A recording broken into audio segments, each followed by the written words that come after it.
여러분, 우리가 인생을 사는 동안 우리 인생에 내일은 보장되어 있지 않습니다. 자, 그렇기 때문에 우리가 오늘을 사는 동안 오늘을 마지막 날인 것처럼 살아야 합니다. 만약에 오늘 우리에게 남아있는 이 마지막 이 하루, 자, 이 하루가 하나님이 나에게 주신 기회의 하루라면 여러분은 이 기회를 어떻게 선택하시겠습니까? 여러분, 기회가 왔을 때 기회를 선택하지 못하고 놓쳐버린다면 마치 막차를 놓치고 난 후에 허무함 같은 문제가 우리에게 올 것입니다. 자, 그래서 오늘은 남유다의 18번째 왕 여호야김에 대해 기록된 말씀을 통해서 우리가 어떻게 우리에게 주어진 마지막 기회, 이 기회를 선택하며 살 것인지에 대해서 함께 은혜를 나누도록 하겠습니다. 여러분, 자, 우리 예레미야 36장 1절로 나가겠습니다. 유다의 요시야 왕의 아들 여호야김 제4년에 여호와께로부터 예레미야에게 말씀이 임하니라. 여러분, 하나님께서는 우리 인생들을 지켜보시면서 우리가 사는 모습 가운데에서 세우시는 계획이 있습니다. 그 계획이 바로 일반적인 계획입니다. 여러분, 특별 계획은 창세 전에 이미 계획된 것입니다. 창세기 3장 15절에 여자의 후손을 약속하신 계획 또한 특별 계획입니다. 그래서 여자의 후손인 예수 그리스도 이 땅에 보내주시고 죽은 지 사흘 만에 부활하신 그 예수님을 통하여 믿는 자들마다 영원한 생명을 주시기 위한 계획 또한 특별 계획입니다. 이렇게 하나님은 특별 계획을 진행시켜 나가시는 동안 우리가 이 땅에서 살고 있는 삶 가운데에서 우리의 선택에 따라 하나님께서 세우시는 계획이 있는데 제가 바로 조금 전에 말씀드린 일반적인 계획입니다. 여러분, 하나님께서 하나님의 특별 계획을 이루시기 위하여서 하나님의 백성들에게 하나님의 말씀을 주십니다. 하나님의 말씀을 주실 때에 어떤 방식으로 주시냐면 성령의 감동된 자를 통해서 하나님의 말씀을 주시면 성령의 감동된 자가 하나님의 말씀을 받아서 선포하는 것입니다. 또한 이 선포된 말씀을 서기관들이 받아서 기록하든지 아니면 직접 하나님의 말씀을 받은 사람이 기록하기도 하지요. 그래서 기록된 말씀은 곧 하나님이십니다. 요한복음 1장 1절 말씀에 태초에 말씀이 계시니라. 이 말씀이 하나님과 함께 계셨으니 이 말씀은 곧 하나님이시니라. 하나님께서 예레미야 선지자에게 지금 말씀을 주셨어요.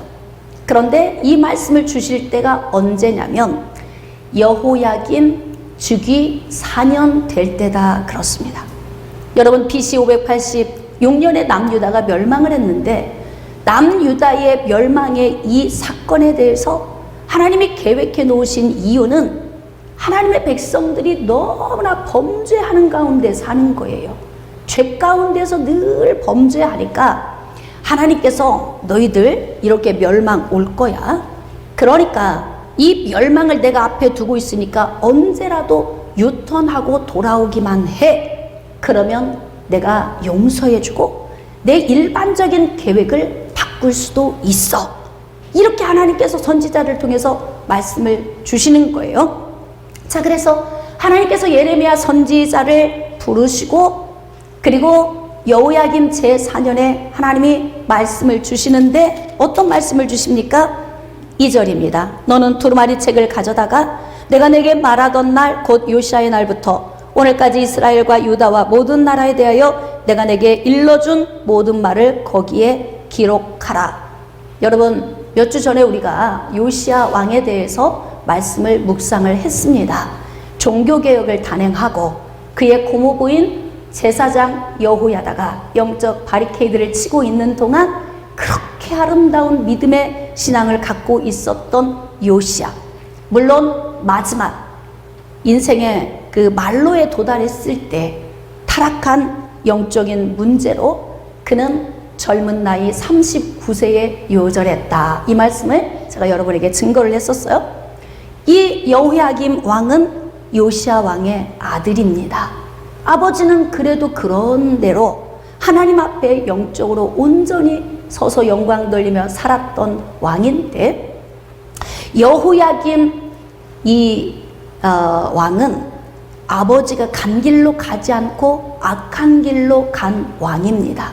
그러니까 지금 예레미야가 요시야 왕 통치 중간에 부름받아서 마지막 남유다가 멸망하는 시드기야 왕까지 이 요시야 가문이 통치하는 기간 동안에 하나님의 말씀을 선포했던 예레미야인데, 하나님이 지금 뭐라고 명령하시냐면, 야, 요시야 왕 때부터 내가 너에게 줬던 그 말을 이제는 두루마리에 다 기록하라, 이렇게 명령을 하신 거예요. 자, 그래서 유다 가문이 내가 그들에게 내리려 한 모든 재난을 듣고 하나님의 말씀을 기록하고 기록된 말씀을 낭독하면 하나님의 백성들이 이 말씀을 듣게 되는 거예요. 그러니까 여러분들이 주일날 성경책을 들고 교회에 나오실 때에 이게 하나님의 말씀이 기록됐으니까 이 말씀이 곧 하나님이시잖아요. 그러니까 여기에 기록된 말씀을 두렵고 떨림으로 사모하는 마음으로 주님 앞에 오셔야 합니다. 하나님의 말씀은 곧 하나님이시기 때문에 그렇습니다. 네? 그래서 지금 하나님께서 뭐라고 말씀하시냐면, 예레미야야, 네가 나한테 받아서 기록한 그 말씀을 백성들에게 낭독을 하면 그 말씀을 듣고 이들이 회개하는 은혜를 나타낼 거야. 지금 이렇게 말씀을 하시는 거예요. 그러니까 하나님은 지금 기대감이 있으신 거죠. 하나님은 멸망을 앞두고 있지만 멸망을 취소할 수도 있으시다. 여러분, 하나님께서 선지자를 통해서 멸망에 대한 예언의 말씀을 미리 주시는 이유는 멸망이 목적이 아니라 회개하고 돌아오게 하기 위한 목적입니다. 그러니까 지금 하나님께서 점점 멸망으로 다가가고 있는 유다 백성들과 또 유다 왕에 대해서 악한 길에서 돌이키기를 기대하시는 거예요. 하나님도 우리를 향한 기대하는 마음이 있으십니다. 오늘 우리를 향한 기대감이 있으십니다. 오늘 예수 그리스도 이 땅에 보내주시고 죽은 지 사흘 만에 부활케 하신 하나님을 얼마나 기뻐하고 즐거워하나 어디 한번 보자 이러고 하나님께서 그냥 시퍼렇게 눈을 뜨고 우리를 지켜보신단 말이에요.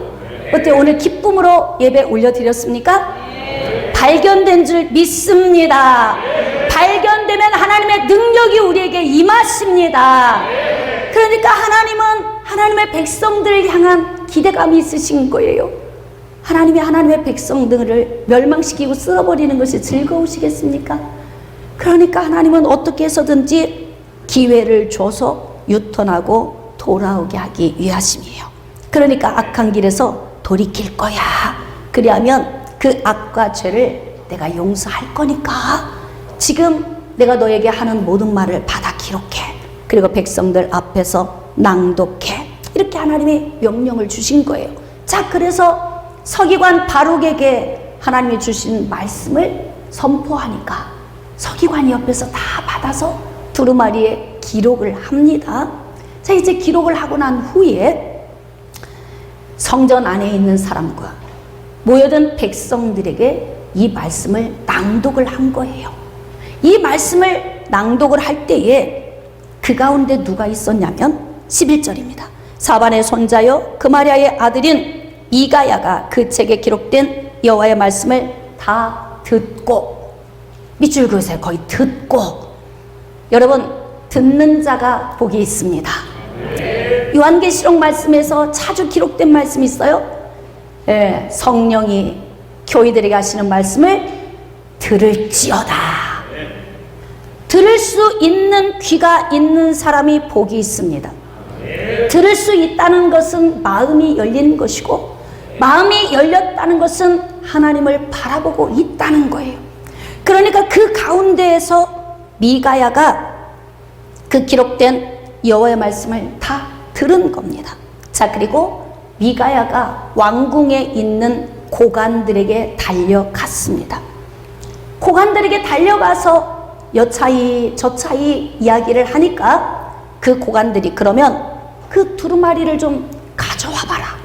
그래서 바룩이 가지고 왔습니다. 자, 고관들이 그럼 우리 앞에서 한번 그 책을 낭독해봐.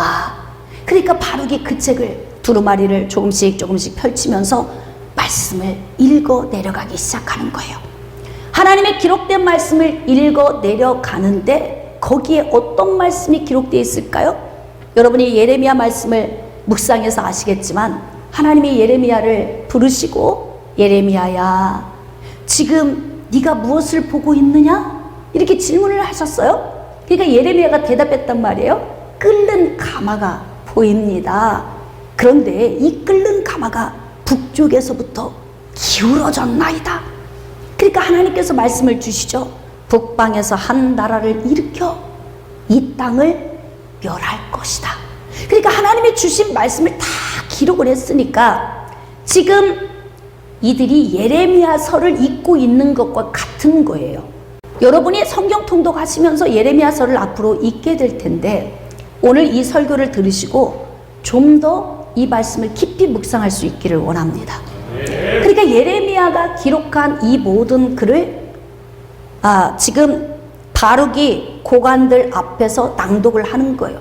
그런데 이 낭독한 말씀의 내용인즉슨 복을 주리라 복을 주리라 복을 주리라가 아니라 멸망하리라 멸망하리라 멸망하리라.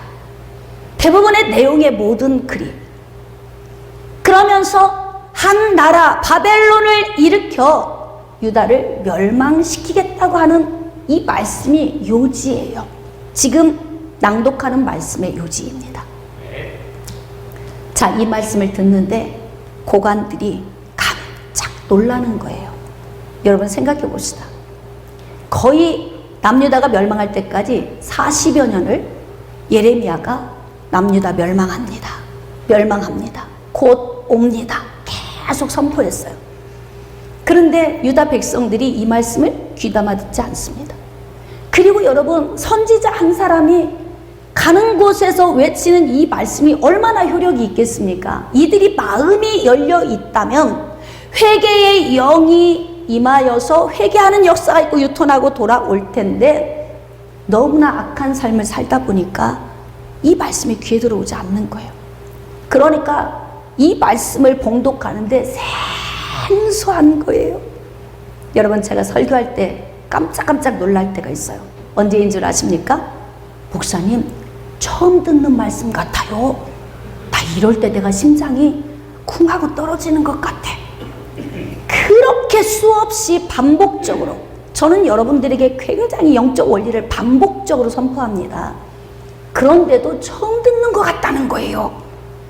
하나님의 말씀이 살아있어서 새로워서 처음 듣는 것 같으면 할렐루야, 감사한 일인데 늘 잊어버려서 그런 말씀도 있었나? 이러면 심각해지는 거예요. 그렇게 오랜 세월 동안 예레미야가 말씀을 선포했는데 이들이 깜짝 놀라는 거예요. 처음 들은 것처럼 마치. 이런 계획도 있으셨어? 하나님이 이런 계획도 하신 거야? 이들이 깜짝 놀란 거죠. 자, 16절입니다. 그들이 그 모든 말씀을 듣고 놀라 서로 보며 바룩에게 이르되 우리가 이 모든 말을 왕에게 아뢰리라. 여러분, 선지자가 백성들 사이에서 외치는 것은 효력이 그만큼 떨어져요. 한 나라의 왕이 이 선포된 말씀을 듣고 왕이 전국에 조서를 내려버리면 간단합니다, 일을 하는 것이. 그러니까 한 나라의 왕인 여호야김이 회개하고 돌아오면 멸망이 취소될 수도 있다 없다? 있다. 그래서 한 나라의 왕이 그렇게 중요한 것입니다. 한 교회의 영적 지도자인 목사도 중요하고 한 가정의 가장인 이 가장의 위치도 굉장히 중요합니다. 그러니까 지금 고관들이 왕에게 이걸 좀 전해야 되겠다. 자, 그래서 왕에게 아뢰게 된 거예요. 자, 그랬더니 왕이 이야기하는 거죠. 그 두루마리 좀 가져와봐. 그 안에 우리나라가 망한다고? 하나님이 우리를 멸망시키신다고? 바벨론을 통해서? 이렇게 왕의 마음속에서 두루마리를 가져오라고 할 때 왕의 마음에 긍정적인 마음이 없었어요. 무엇을 보면 알까요? 그의 결과적인 행동을 보면 알 수 있습니다. 여러분, 이미 지금 여호야김 왕 4년은 BC 605년이고요. 이 말씀이 선포된 시기는 BC 604년이에요. 그러면 여러분들이 이제 이 성경의 역사를 좀 알면 퍼즐처럼 꿰어 맞춰지는 게 있어야 돼요. 바벨론이 침공에 들어올 때에 1차 605년, 2차 597년, 3차 586년 이렇게 바벨론이 남유다를 공격해 왔거든요. 자, 그러니까 지금 605년에서 586년까지 세 차례 공격해 들어온 게 언제입니까? 여호야김, 그의 아들 여호야긴, 그의 형제 시드기야. 남아있는 약 17, 18년 이 기간 동안에 바벨론이 계속 쳐들어오는 거예요. 그러니까 이미 이 하나님의 말씀이 낭독될 때에는 1차 바벨론이 침략해 들어와서 많은 사람들이 죽임을 당하고 벌써 포로로 끌려간 상황입니다. 자, 이 정도 문제 왔으면 하나님께서 말씀을 주시면 기회 아닙니까? 회개하면 멸망 취소할 수도 있어. 기회 아닙니까? 우리 인생에 내일은 보장되어 있지 않기 때문에 오늘 하루가 나의 마지막 날이라는 마음을 가지고 우리가 살아야 해요. 그러니까 하나님이 오늘 우리에게 말씀을 주셔서 기회를 주셨다면 이것이 우리에게 어떤 기회입니까? 마지막 기회인 거예요. 마지막 기회. 이 마지막 기회를 어떻게 선택하느냐, 이게 굉장히 중요하죠. 이미 바벨론이 1차 들어와서 백성들을 포로로 끌고 가고 많은 사람이 죽임을 당했다면 이때쯤은 좀 정신 차려야 하지 않을까요? 응? 하나님의 계획을 바꿔주신다는데, 내 인생의 멸망이 앞에 있는데 살 수도 있다는데 이게 얼마나 좋은 기회입니까? 이 기회를 놓친다면 굉장히 우둔한 사람인 거예요. 어리석은 것입니다. 자, 그런데 왕이 바룩에게 두루마리를 가져오라고 명령을 합니다. 여러분, 왕이 신하에게 두루마리를 가져오라 명령하니 신하가 두루마리를 가져와서 왕 앞에서 읽기 시작하는 거예요. 자, 하나님의 말씀을 낭독하는데 22절, 그때는 9째 달이라 왕이 겨울 궁전에 앉았고 그 앞에는 불 피운 화로가 있더라. 왕 앞에 화로가 있습니다. 그런데 지금 하나님의 말씀을 낭독합니다. 그림이 그려집니까? 자, 23절, 여호디가 서너 쪽을 낭독하면 왕이 칼로 그것을 연하여 베어 화롯불에 던져서 두루마리를 모두 태웠더라. 거기에 밑줄 좀 그으세요. 여러분, 하나님의 말씀은 곧 하나님이십니다.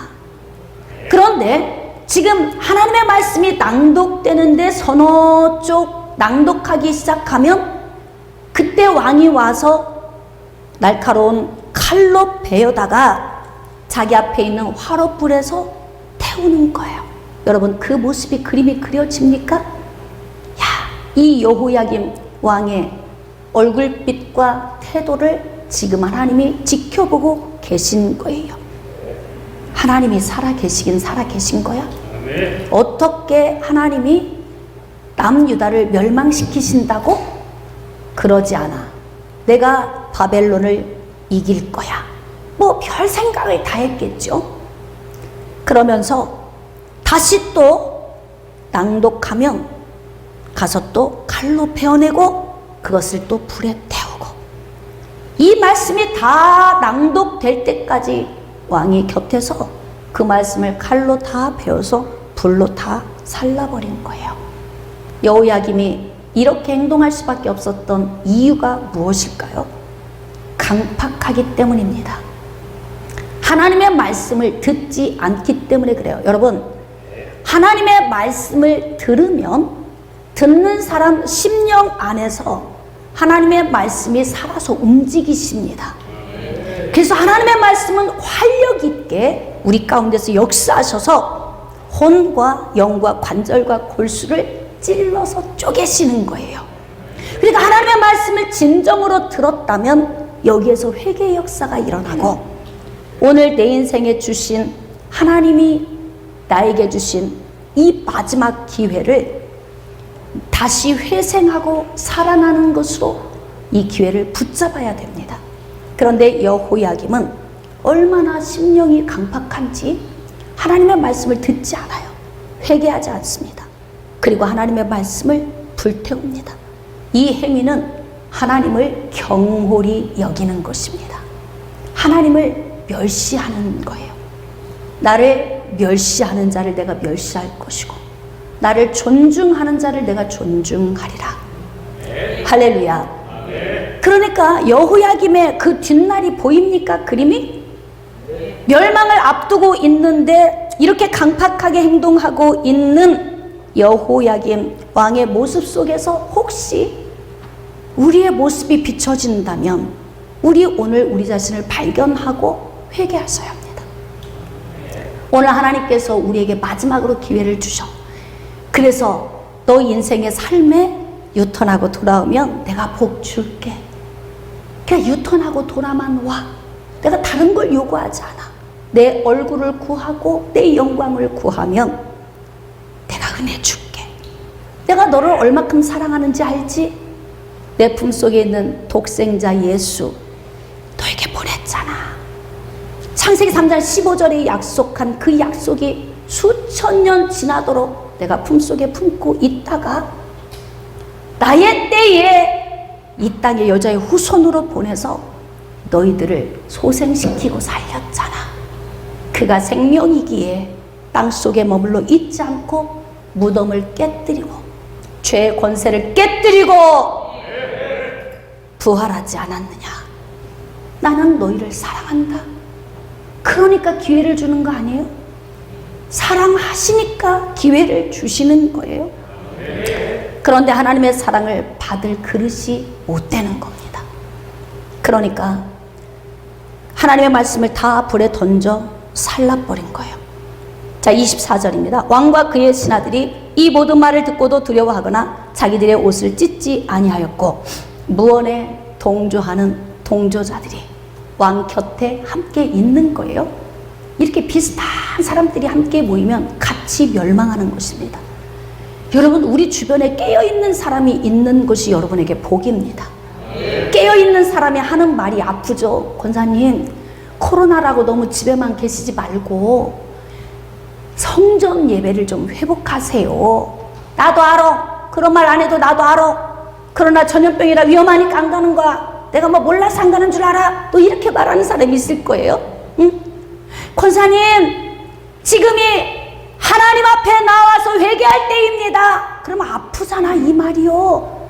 그러면 이 말씀이 하나님의 말씀으로 듣고 내 심장 안에서 이 말씀이 아멘하면, 알았어 권사님, 집사님, 안수 집사님, 제가 교회 나갈게요. 그리고 하나님 앞에 예배 드릴게요. 그리고 회복해야지, 회복해야지, 이렇게 마음을 먹어야 하지 않겠습니까? 그런데 하나님이 음성을 주신 그 기회를 모두가 다 선하게 붙들까요? 그렇지 않아요. 여러분 주변에 그런 사람 많죠? 강팍한 사람. 내 유익을 위한 게 아닌데, 당신의 유익을 위한 것인데, 그렇게 애원하듯이 말을 함에도 불구하고 남의 말 듣듯이 스쳐 지나가 버리는 강팍한 사람들 많잖아요. 유유상종. 주변에, 왕 주변의 고관들이 비슷비슷한 영적 상태의 사람들이 왕 주변에 포진하고 있어요. 자, 그러나 모두가 다 그렇지는 않습니다. 깨어있는 사람도 있습니다. 자, 25절입니다. 엘라단과 들라야와 그마랴가 왕께 두루마리를 불사르지 말도록 아뢰어도 왕이 듣지 아니하였으며. 그렇죠? 이렇게 강팍해요. 폐하, 그렇게 하지 마옵소서. 폐하가 정신 차려야 우리가 삽니다. 폐하가 정신 차리고 유턴하고 돌아와야 유다가 멸망하지 않습니다. 그러니까 지금 오늘 하나님이 나에게 말씀을 주시면 여러분, 내 어깨에 달려있는 사람들이 얼마나 많아요. 한번 돌이켜보세요. 내가 바로 서 있어야 내 어깨에 달려있는 사람들이 같이 사는 거예요. 그런데 이렇게 깨어있는 사람들이 왕에게 충언을 하지만 외면해 버립니다. 자, 그리고 26절 말씀에 보니까 폐하께서 명령하십니다. 여봐라, 예레미야를 체포해 오렸다. 이렇게 명령한 거예요. 하나님이 주신 마지막 기회. 우리에게 내일은 보장되어 있지 않습니다. 내일은 어떻게 될지 몰라요. 그러니까 오직 우리에게 남은 날은 지금 이 시간, 현재, 지금이 우리에게 남은 시간 아닙니까? 그러니까 지금 유턴해서 돌아와야 하는데 마음이 더 강팍해졌습니다. 예레미야를 왜 체포합니까? 예레미야 말입니까? 아닙니다. 주의 종이 말씀을 선포하는데 왜 주의 종에 대해 미운 마음이 듭니까? 주의 종 이야기입니까? 아니에요. 하나님의 말씀이에요. 그런데 하나님의 말씀을 대언했는데 이 말씀이 내 심장에 찔리면 어떤 사람은 회개하고 옷을 찢으며 유턴하고 돌아오는 사람이 있는가 하면 이를 갈고 돌을 던져서 스데반을 쳐 죽이는 것 같은 현상을 나타내기도 한다는 거예요. 우리가 주일이면 하나님의 말씀을 받기 위해서 성전으로 나옵니다. 여러분, 하나님의 말씀을 받을 때에 여러분의 귀는 열려 있으십니까? 자, 10%만 열려 있는 것 같아요. 아멘을 안 하시는 분은 닫혀 있는 겁니까? 네? 자, 여러분, 지금 하나님의 말씀을 듣고 계십니까? 네. 할렐루야. 여러분에게 복이 있습니다. 네. 할렐루야. 그러니까 하나님께서 귀를 열고 듣는 자에게 복을 주시는 거예요. 왜? 귀를 열고 들으면 선택을 어느 방향으로 할까요? 선한 방향으로 하겠죠. 자, 이제 왕이 두루마리를 다 불태우고 난 다음에 하나님이 예레미야에게 말씀을 주십니다. 예레미야야, 그 말씀 다시 기록해. 거기에다가 지금 여호야김이 행한 행동을 추가 기록까지 해. 이렇게 하나님이 예레미야에게 말씀을 주시면서, 자, 30절 한번 봅시다. 그러므로 여호와께서 유다의 왕 여호야김에 대하여 이와 같이 말씀하시니라. 밑줄 그읍시다. 그에게 다윗의 왕위에 앉을 자가 없게 될 것이요, 그의 시체는 버림을 당하여 낮에는 더위 밤에는 추위를 당하리라. 자, 그 밑에 보니까 내가 그와 그의 자손과 신하들을 그들의 죄악으로 말미암아 벌할 것이라. 유유상종 무언에 동조한 신하들까지도 하나님이 벌을 내리신다는 거예요. 자, 그런데 역대하 36장 6절 말씀에 어떤 말씀이 기록되어 있냐면, 바벨론이 공격해 들어와서 지금 여호야김 왕을 바벨론 포로로 끌고 갑니다. 그리고 그의 아들 여호야긴이 왕이 되었는데 3개월 만에 사람을 보내서 또 바벨론으로 또 끌고 갑니다. 정말 한나라 왕이 비참하게 인생의 말로를 맞게 되는 거죠. 여러분, 하나님께서 이렇게 기회를 주셨을 때 긍정적인 방향으로 이 기회를 삼으면 얼마나 좋았겠습니까? 자, 그렇다면 왜 마지막 기회를 놓친 걸까요? 자, 이제 우리 시편 34편으로 나아갑시다. 여호야김이 왜 인생의 마지막 기회, 나라의 멸망을 앞두고 있는데 이 기회를 놓칠 수밖에 없었나? 이 요인을 알면 우리는 기회를 붙들 수 있는 사람이 되는 것입니다. 자, 시편 34편 7절입니다. 여호와의 천사가 주를 경외하는 자를 둘러 진치고 그들을 건지시는도다. 자, 이 말씀을 기록할 수 있었던 배경을 좀 알아야 돼요. 여러분, 자, 저를 보세요. 다윗을 계속 뒤쫓았던 사울이 있습니다. 사울에 의하여서 다윗은 정말 힘겨운 시간들을 오랫동안 보냈어요. 도망 다니느라고. 그래서 죽음의 위기를 늘 만나게 되었죠. 사울을 피해서 블레셋 땅으로 도망을 갔습니다. 그리고 가드왕 아기스에게로 갔는데 다윗이 얼마나 유명한지 블레셋 신하들이 보더니, 아니 저 이스라엘 백성들이 사울은 천천히요, 다윗은 만만이라고 했던 그 다윗 아닙니까? 다윗을 알아본 거예요. 그러니까 순간에 다윗이 어떤 생각이 들었냐면, 여기도 안전지대는 아니야. 여기에 있다가 자칫 죽겠구나. 위기를 느낀 거예요. 그러니까 그 순간에 다윗이 얼마나 하나님을 찾았겠어요, 속으로. 하나님, 긴급합니다. 어떻게 해야 할까요? 그랬더니 마음에 감동이 오는 거야. 그러니까 갑자기 다윗이 긴장을 풀고 눈을 탁 푸는 거예요. 눈빛을 착 빼더니 침을 질질질 흘려. 그리고는 대문 앞에 가서 그저 가는, 미친 척 하는 거죠. 성령께서 감동을 주신 거예요. 너 그냥 멀쩡한 모습으로 있다가 죽는다. 그러니까 어떻게? 빨리 힘 빼. 예, 눈에 총기도 빼고. 여러분, 다윗의 특징이 뭐예요? 눈에 총기가 있다 그랬어요. 얼굴이 아름다워. 빛이 넘치고 막 살아있어. 그러니까 순간에 하나님이 너의 모든 좋은 모습을 안 좋은 모습으로 바꿔, 빨리. 눈에 힘 빼고 아름다운 얼굴에 초췌한 모습으로 하고 비틀거리면서 좀 미친 체 좀 해라. 그래야 너 산다. 그러니까 다윗이 그대로 순종을 한 거예요. 그랬더니 아기스 왕이 그러는 거예요. 저자 미쳤잖냐? 왜 미친 저자를 왜 내 앞에 두고 있냐? 빨리 밖으로 내보내! 이렇게 된 거예요. 그래서 밖에 나와서 휴, 살았다. 에? 그리고 나서 다윗이 쓴 시예요. 자, 근데 지금 뭐라고 말하고 있냐면, 여호와의 천사가 주를 경외하는 자를 둘러 진치고 그들을 건지시는도다. 가드왕 아기스에게서 건진받았어요. 그 위기를 모면했단 말이에요. 에? 그런데 그가 뭐라고 고백하냐면, 나 위기에서 하나님이 나를 건져주셨어. 근데 왜 건져주셨느냐, 거기에 이유를 기록하고 있어요. 자, 이제 여러분이 대답하셔야 돼요. 자, 건져주신 이유가 무엇입니까? 시작. 웅얼웅얼 하지 말고 정확하게. 뭐라고 기록되어 있어요? 여러분, 성경은 영적 원리입니다.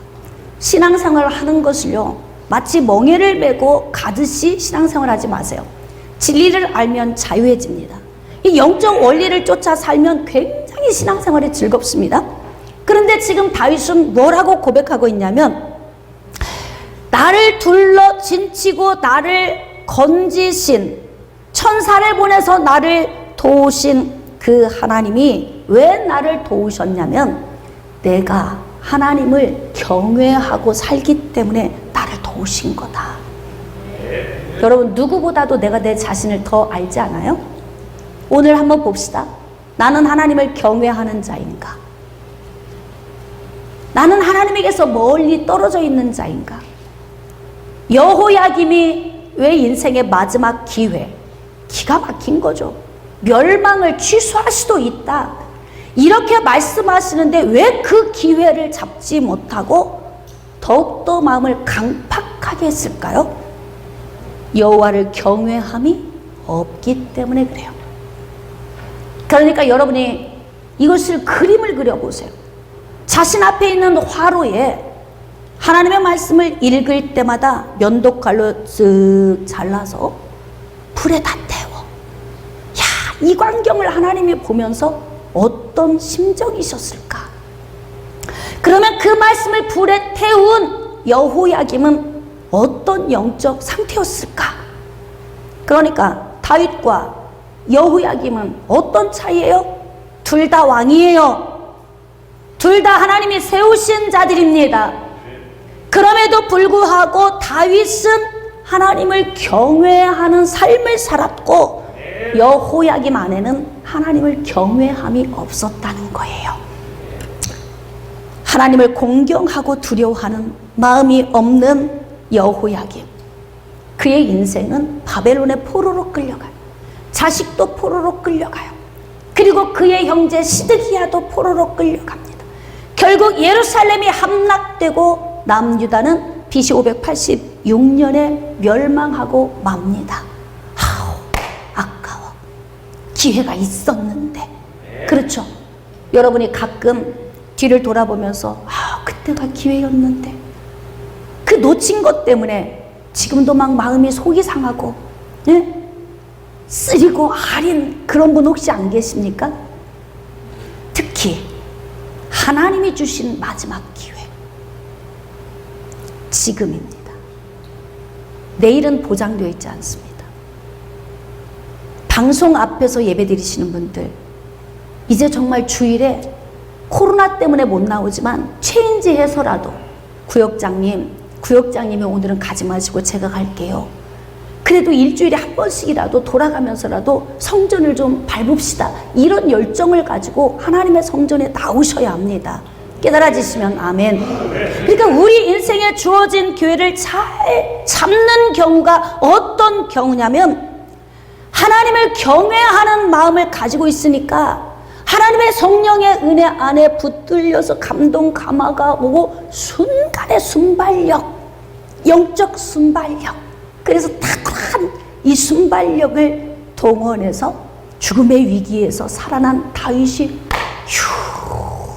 내가 하나님을 경외하는 삶을 살았더니 순간에 하나님이 나를 깨닫게 하셔서 이렇게 위기를 모면할 수 있게 하신 거야. 지금 이렇게 고백하고 있는 거요. 두 사람 구분되십니까? 예? 지금 세상에 태어나서 똑같은 왕의 위치에서 삶을 살고 하나님의 백성임에도 불구하고 두 사람의 인생의 색깔이 너무 다르지 않습니까? 예? 너무 달라요. 8절입니다. 너희는 여호와의 선하심을 맛보아 알지어다. 그에게 피하는 자는 복이 있도다. 다윗이 복이 있잖아요. 위기 모면했잖아요. 정말 위기의 때에 잘 선택해서 기회를 잡고 살아났어요. 그런데 내가 경외할 수 있는 이유는 무엇인지 아니, 지금 믿음의 후진들에게 말하고 있는 거예요. 다윗이 어떻게 하면 경외할 수 있느냐? 선하심을 맛보면, 선하심을 맛보면 경외하는 자의 삶을 살 수 있다는 거예요. 매 순간 나의 과거를 돌이키면서 애굽에서 고기가 막 곁에 있을 때가 좋았어. 마늘 먹고 부추 먹고 파 먹고 그냥 종으로 있어도 그곳에서 마음 편하게 먹고 살 때가 좋았어. 주인의 땅은 무슨 주인의 땅, 그냥 애굽으로 돌아갔으면 좋겠어. 이렇게 생각하는 느추한 생각과 마음.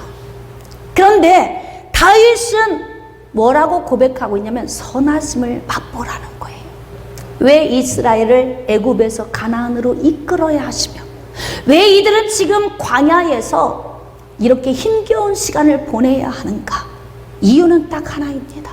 하나님의 특별 계획을 성취하시기 위한 통로로 이들이 부름받았기 때문에 그러는 거예요.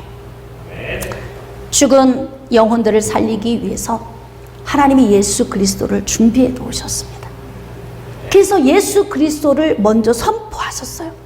창세기 3장 15절에 선포하시고, 그리고 그 약속을 이루시기 위해서 쭉 하나님이 아브라함을 부르시고 그들의 자손들을 통해서 가나안 땅을 주시겠다고 약속하시고, 이 특별 계획을 이루시기 위하여서 일반적인 삶 속에서도 하나님이 복을 주시는 거 아닙니까?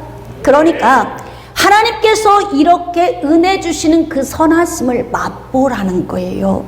그렇구나.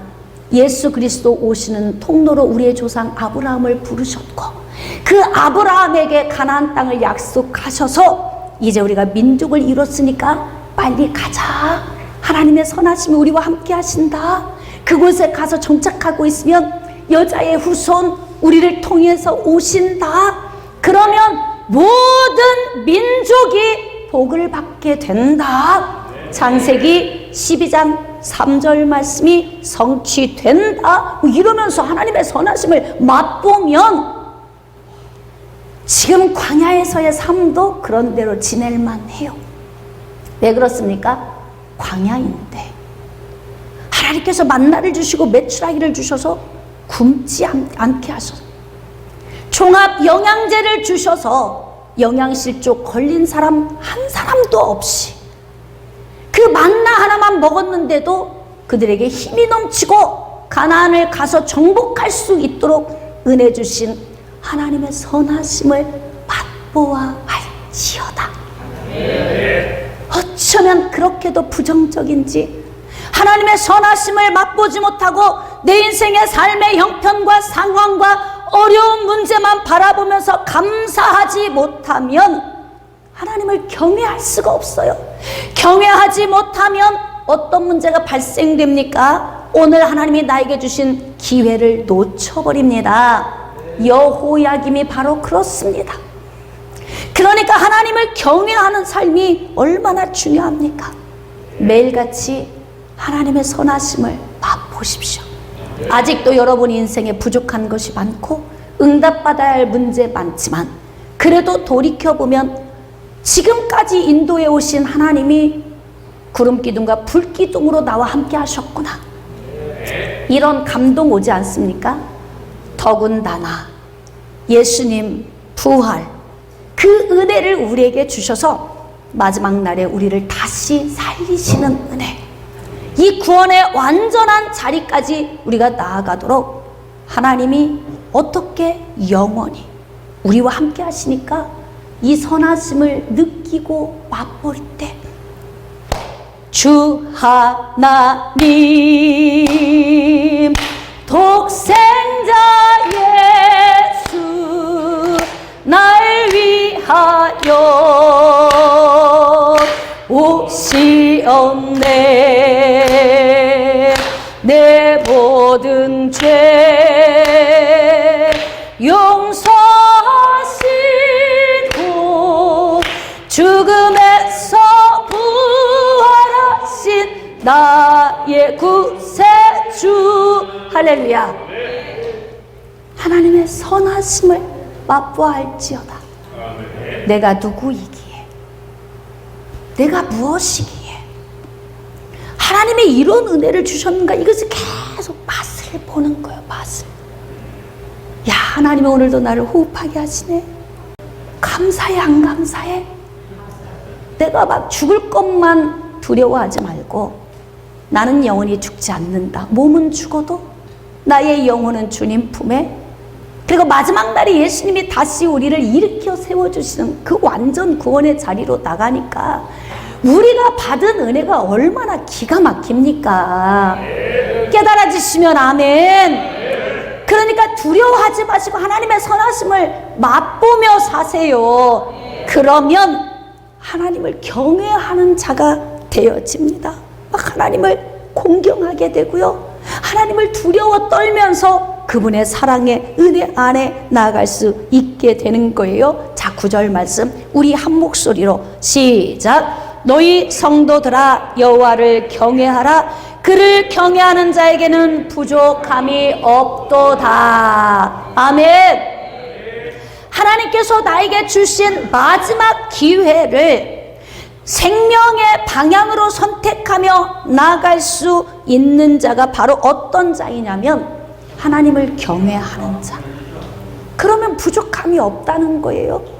다윗이 이렇게 곤경에 빠져 있을 때 하나님이 그 위기를 모면하게 해주신 것에 감사함으로 성도들아 여호와를 경외하라. 그를 경외하라. 그를 경외하는 자에게는 부족함이 없도다.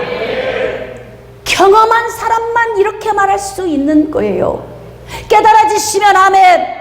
오늘 다윗이 성령의 감동에 의하여서 우리에게 주시는 이 말씀을 여러분이 아멘 하고 흡수할 수 있기를 원합니다. 여러분의 심장에 새기세요. 매일 처음 듣는 말씀 같아요. 이런 심장 떨어지는 소리 하지 말고, 정말 막 매 순간 심장에 막 멎는 것 같은 느낌이 올 때가 있어요. 아니 그렇게 반복적으로 가르쳤는데도 처음 듣는 것 같다고 하면 이걸 내가 어떻게 이해를 해야 할까, 이럴 때가 있어요. 자, 더 놀라우신 말씀이 있습니다. 10절 큰 소리로 시작. 젊은 사자는 궁핍하여 줄일지라도 여호와를 찾는 자는 모든 좋은 것에 부족함이 없으리로다. 아멘. 여러분, 하나님이 주신 그 저주에 의하여서 세상을 불행하게 떠날 수밖에 없었던 여호야김을 중심으로 남유다에 수없이 많은 멸망당한 영혼들을 우리가 묵상할 때에, 아니 젊은 사자는 궁핍하여 줄일 수 있다잖아요. 젊고 힘 있으면 다일까요? 난 젊어, 힘 있으니까 돼, 난 오래 살 수 있어. 오는 데는 순서가 있어도 가는 데는 순서가 없습니다. 젊은 사자는 궁핍하여 줄일지라도 여호와를 찾는 자는 모든 좋은 것에 부족함이 없으리로다. 깨달아지시면 아멘. 그러니까 하나님을 경외하는 삶을 살기만 하면 우리 인생에 주어진 위기, 이런 위기를 마지막 기회로 삼을 수 있어요. 마지막 기회로 삼을 때에 우리의 삶은 멸망에서 다시 생명으로 유턴된 삶으로 나아갈 수 있다는 것입니다. 깨달아지시면 아멘. 자, 그렇기 때문에 사랑하는 성도 여러분, 말씀을 좀 정리하도록 하겠습니다. 여호야김이 하나님의 말씀을 다 찢어서 불태우고 하나님을 멸시할 수밖에 없었던 원인이 무엇이었겠습니까?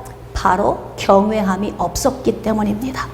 경외함이 없었다는 것은 하나님의 선하심을 맛보지 못했기 때문이에요. 매사에 부정적인 사람, 원망 불평을 쏟아놓는 사람, 이런 사람들이 바로 그 부류에 속한 사람입니다. 자, 그렇다면 내게 주어진 이 위기 가운데 기회로 만들 수 있으려면 어떻게 해야 하느냐? 하나님을 경외하면 됩니다. 여러분, 경외하는 삶을 살기를 원하시면 아멘. 자, 경외하는 삶을 살려면 어떻게 하는 것이 경외하는 삶으로 나아가는 것입니까? 이 대답만 시원하게 한마디 듣고 마무리합시다. 시작. 할렐루야. 하나님의 선하심을 늘 맛보고 알고 감사하고 찬양하는 삶을 살면 우리에게 주어진 위기 가운데서 마지막 기회로 삼을 수 있는 복된 자리로 나아갈 수 있습니다.